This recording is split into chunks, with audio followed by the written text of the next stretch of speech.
جائے تو دستی مکروہ ہو جاتی ہے. جس دستی سے آپ نے تھوک پوچھا وہ دستی آپ نماز میں یوز نہیں کر سکتے.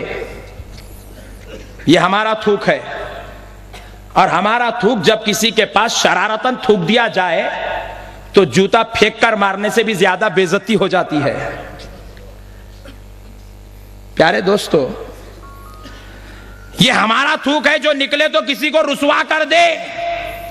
ارے آؤ نبی کے تھوک کو بھی دیکھو. قربان جاؤ نبی کے لعاب دہن پر. احد کی بات ہے، کفار و مشرکین کی تلوار جب صحابہ اکرام کے اوپر چلی تو کسی صحابی کا جسم کا یہ ورق نما چمڑا کٹا اور نیچے لٹکنے لگا. کسی صحابی کے کان کے پاس چلی تو کان کٹ کے زمین پہ گر گیا.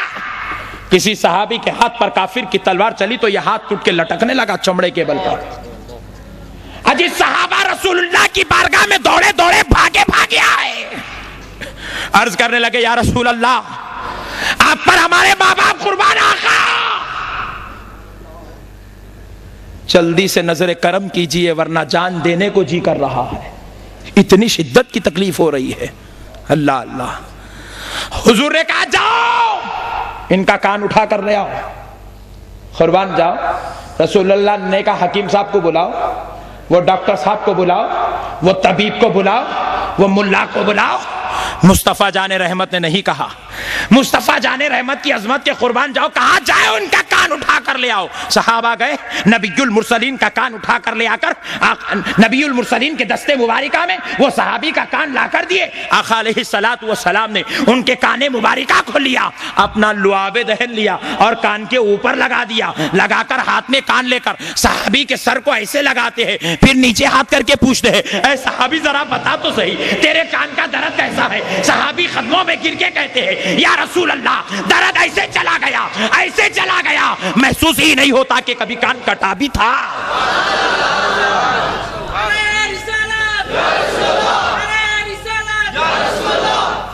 یہ ہمارے نبی کے تھوک مبارکہ کی عظمت ہے، ان کے لعاب دہن کی شان ہے.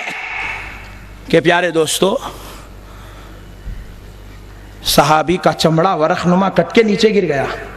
سرکار نے ان کو بلایا، چمڑا اٹھا کر ایسے لگا کر ادھر سے لعاب دہن لے رہے ہیں، ادھر سے لگا رہے ہیں، پھر یہ لعاب دہن لے رہے ہیں، پھر یوں لگا رہے ہیں، پھر یہ لعاب دہن لے رہے ہیں، پھر یوں لگا رہے ہیں. نہ ٹاکوں کی ضرورت پڑ رہی ہے، نہ دوا کی ضرورت ہے، نہ شربت کی ضرورت ہے، بس صحابی کا جسم جب بند رہا ہے تو نبی پاک نے پوچھا بتاؤ درد کیسا ہے. کہا یا رسول اللہ ایسے ختم ہو گیا، کبھی درد ہوا ہی نہیں تھا. قربان جاؤ یہ نبی کے لعاب دہن کی عظمت پر. اگر میں اسے شفا یا دوا کہوں تو اس کی بے ادبی ہے. اللہ نے تو اسے معجزے کا مرتبہ عطا فرمایا، معجزے کا کام کر رہا ہے. پیارے بزرگ اور دوستو، پسینہ ہمارے پاس بھی ہے. ہم کھیل کود کے کام کاج کر کے گھر کو آتے ہیں تو گھر میں پہلی بات سننے کو ملتی ہے جاؤ ذرا نہا تو لو، سڑی بدبو آ رہی ہے.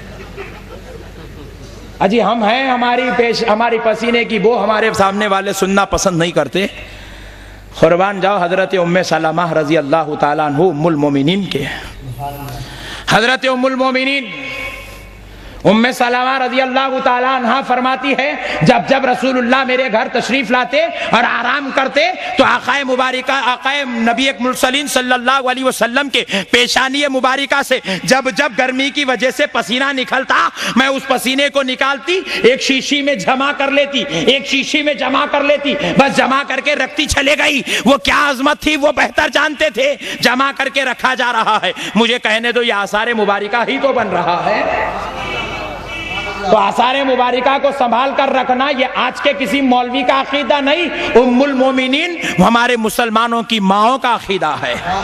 پیارے بزرگ اور دوستو، حضرت ام سلمہ فرماتی ہے ایک دن ایک خاتون روتی ہوئی اس حال میں میرے دولت خانے پر آئی کہ اس کا بچہ اس کے ہاتھ میں شدید بیمار تھا، وہ بڑا بخار سے تھا. اس کی ماں روتے روتے کہہ رہی تھی کہ میرے بچے کو سرکار سے ملا دیجئے، مجھے خوف ہے کہیں میرا بچہ مر نہ جائے کہ اسے اتنا شدید شدید بخار ہے۔ حضرت ام سلمہ فرماتی ہے میرے آقا علیہ الصلوۃ والسلام گھر میں آرام کر رہے تھے، جو رات بھر کھڑے ہو کر قرآن کی تلاوت کر رہے ہو، اب کچھ دیر آرام کر رہے ہیں تو میں ان کی نیند میں خلل کیسے کر دوں، اس لیے میں نے سوچا کہ اس بچے کے لیے کچھ ہم ہی کر دیتے ہیں۔ آپ فرماتی ہے مجھے خیال آیا تو میں تابدان کی طرف گئی، وہاں سے شیشی نکال کر لائی اور اس شیشی میں انگلی ڈبا کر اس بچے کے منہ میں انگلی رکھ دیتی ہوں، وہ بچہ وہ شیشی میں نکلی ہوئی چیز کو پی لیتا ہے۔ اس کے بعد وہ بچہ پینا ہی تھا، اٹھ کے بیٹھ گیا تو اس نے بڑا پوچھا اے ام سلمہ آپ پر میرے ماں باپ قربان،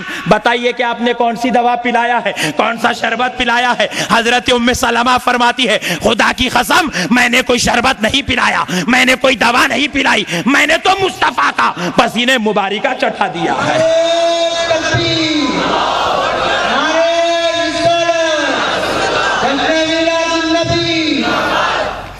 اجی پسینہ ہمارے پاس بھی ہے، قربان جاؤ نبی کے پاس بھی ہے۔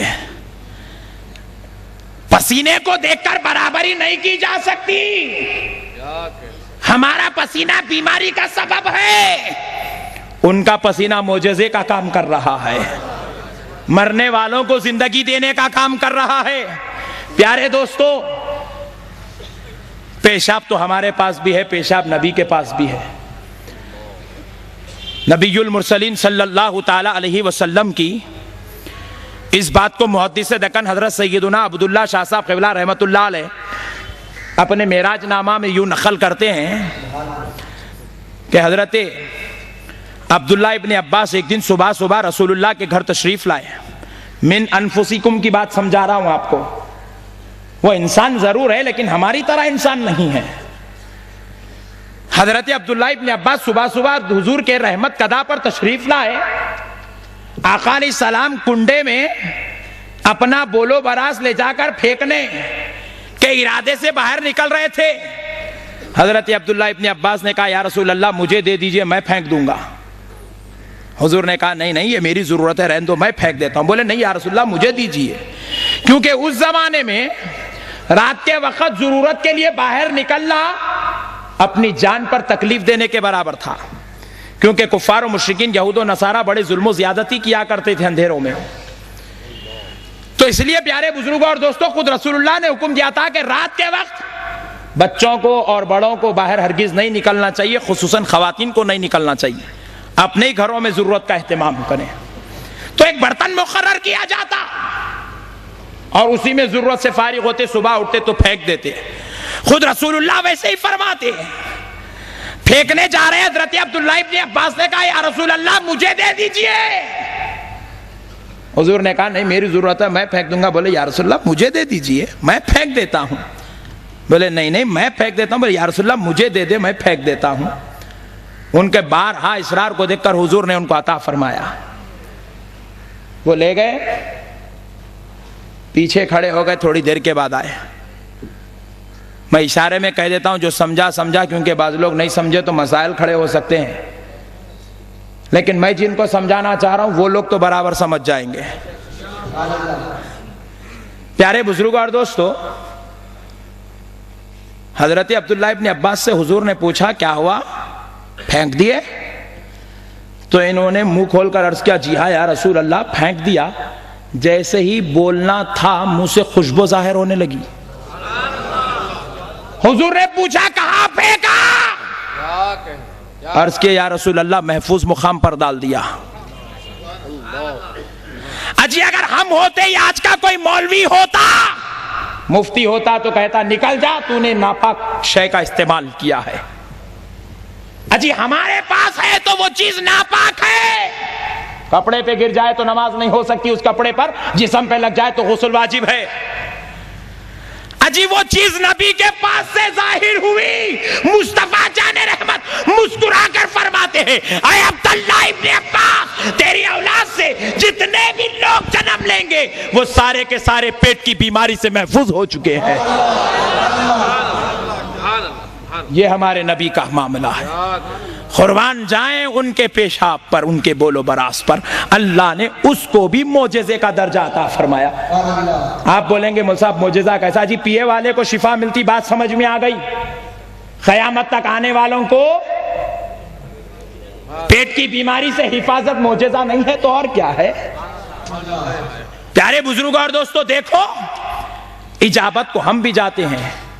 میں اس لیے یہ آخری درجے کی بات کر رہا ہوں کہ یہ درجے میں کوئی کسی سے کوئی آگے ہے نہ پیچھے. یہ تو ناپاکی کا درجہ ہے، ناجائز ہونے کا درجہ ہے. ایسے درجے میں بھی امتی نبی کے برابر نہیں ہو سکتا، تو پھر عبادت میں برابر کہاں ہو سکتا ہے؟ تبلیغ میں برابر کہاں ہو سکتا ہے؟ اٹھنے بیٹھنے میں برابر کہاں ہو سکتا ہے؟ شادی بیاہ میں برابر کہاں ہو سکتا ہے؟ پرورش کے معاملات میں برابر کہاں ہو سکتا ہے؟ حج و عمرہ کے معاملات میں برابر کہاں ہو سکتا ہے؟ اس لیے میرے دوستو، جو چیز ناپاک ہے ہمارے پاس، اس میں کمپیریزن کی بات نہیں ہو سکتی. غور کیجئے، اجابت ہم بھی جاتے ہیں، اجابت خانہ وہ بھی تشریف لے جاتے ہیں. نبی کریم صلی اللہ علیہ وسلم کے گھر رخصتی کے بعد حضرت عائشہ تشریف لائی.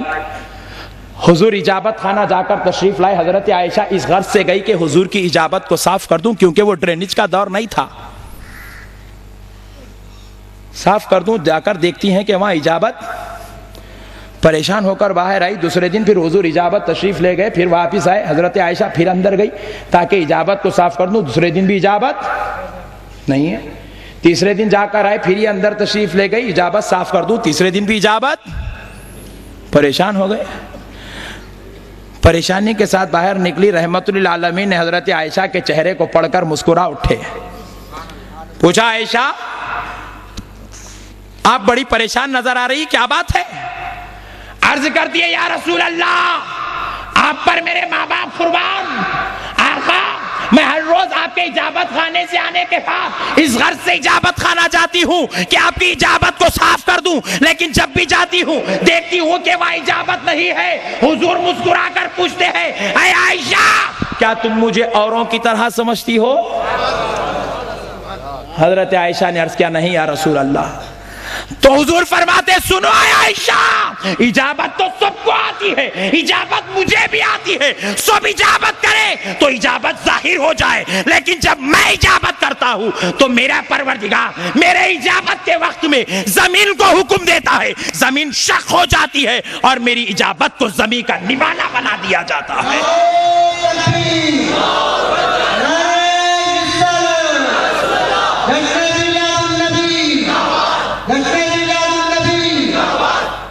سرکار کی اجابت کسی نے نہیں دیکھی. کسی نے ایسی شان والی ہستی کا نام محمد الرسول اللہ ہے.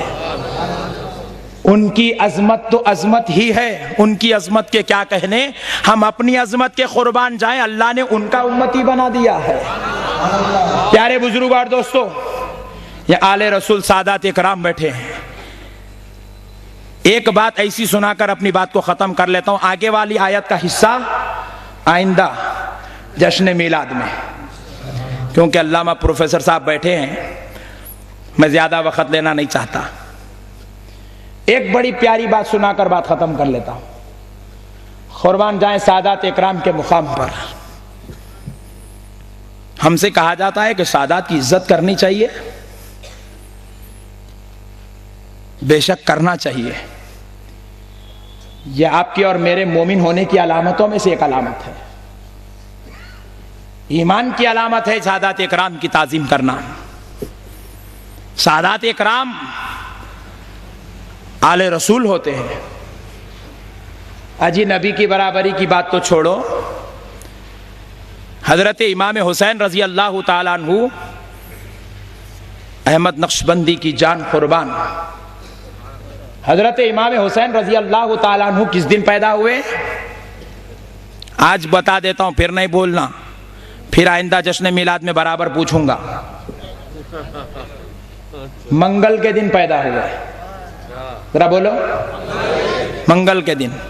ہمارے پاس لال کتاب والوں کا عقیدہ ہے منگل کا دن منحوس دن ہے. نعوذ باللہ. منگل کو منحوس بولے گے تو جنت میں جگہ ملنا مشکل پڑ جائے گی، کیونکہ جنت کا سردار منگل کو پیدا ہو رہا ہے. پیارے بزرگوں اور دوستو، کون سے وقت پیدا ہوئے؟ ظہر کے بعد پیدا ہوئے. قربان جاؤ نانا جان پیر کو پیدا ہو رہے ہیں نواسے منگل کو,